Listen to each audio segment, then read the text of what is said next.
तिसरा प्रकार टेनचा, त्याचा शेवटचा जो वाक्य आहे, शेवटचा नंबर आहे तो आहे 9.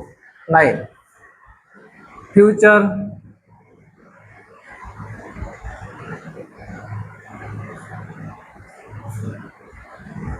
Perfect tense. Future perfect tense. पूर्ण भविष्य काळ. पूर्ण भविष्य काळ. रचना म्हणजे सूत्रकर्ता. इथं तुम्हाला काय करावं लागणार आहे? शॉल हॅव,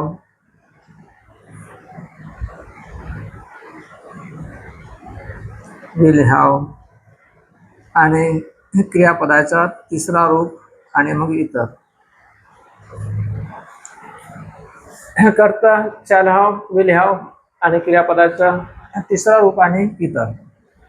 नेहमीचे जे वाक्य आहे, नेहमीचे जे वाक्यांच्या रचना आहेत, तुम्हाला आता पूर्ण पाठांतर झाल्याच असते ना आजच्याच 1 by 1 व्हिडिओमध्ये.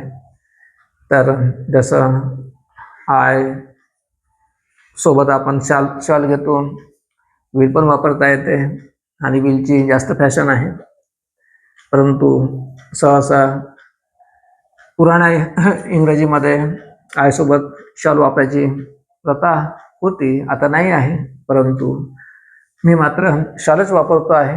तुम्ही मात्र इथं विल वापरला तरी चालेल, वाक्य चुकत नाही, फक्त प्रश्नार्थक वाक्यामध्ये मात्र तुम्हाला हा नियम बदल करता येणार नाही. त्याच्यामध्ये आय सोबत तुम्हाला शॉलच वापरावं लागेल, हे लक्षात ठेवायचं. I shall have return.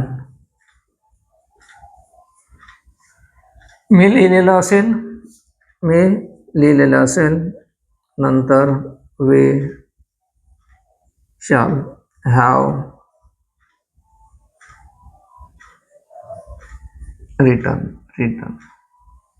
मी लिहिलेलं असेल, आम्ही लिहिलेलं असून. लक्षात ठेवायचं, पाठांतर घेऊन जातात सर्वनाम, पण मुलांना ते समजत नाही की नेहमी शब्द येणारे ते देखील आजच्या मुलांना माहीत नाही आणि इंग्रजी शाळेत जातात. एकच गोष्ट किती वेळा सांगायचा? तसे लाश्रमच विकून खाल्ला, लोकांनी 10 वेळा सांगा, शेवटी ते आमचे ऐकणार नाही, ते पाखंडी लोकांचीच, लुटमारी करणाऱ्यांचीच ऐकणार. ठीक आहे, ऐकू द्या, परंतु तुम्ही मात्र स्वतःच्या बर्बादी करायची नसेल तर आमची ऐका आणि या पद्धतीने तुम्ही अभ्यास करा.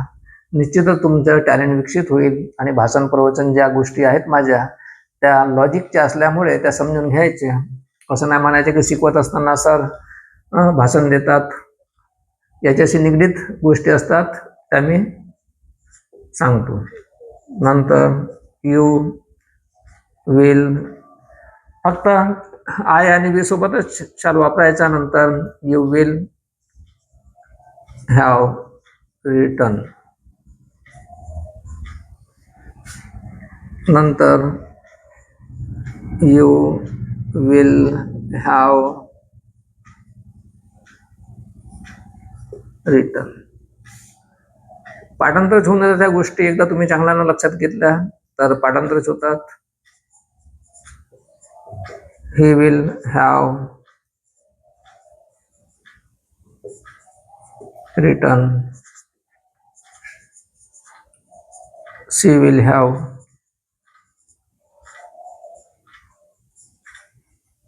रिटर्न. हा ये आहे. नंतर it will have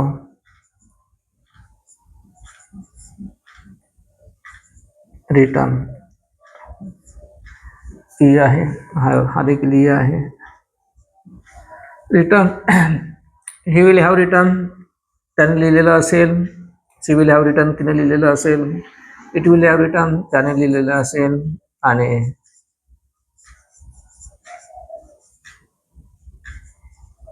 they will have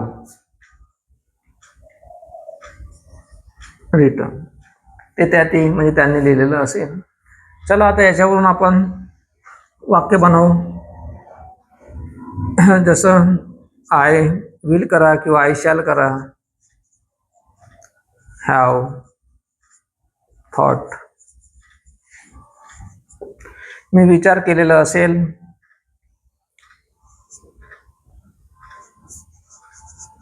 they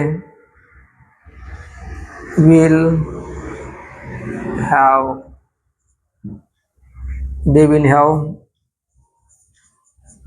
gone there, ते तिथे गेलेले असतील. She will have bought something, तिनं काहीतरी विकत घेतलेलं असेल.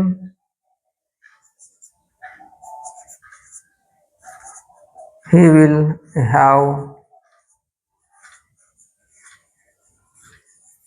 ब्रॉट समथिंग, त्याने काहीतरी आणलं असेल. नंतर इथं रोहित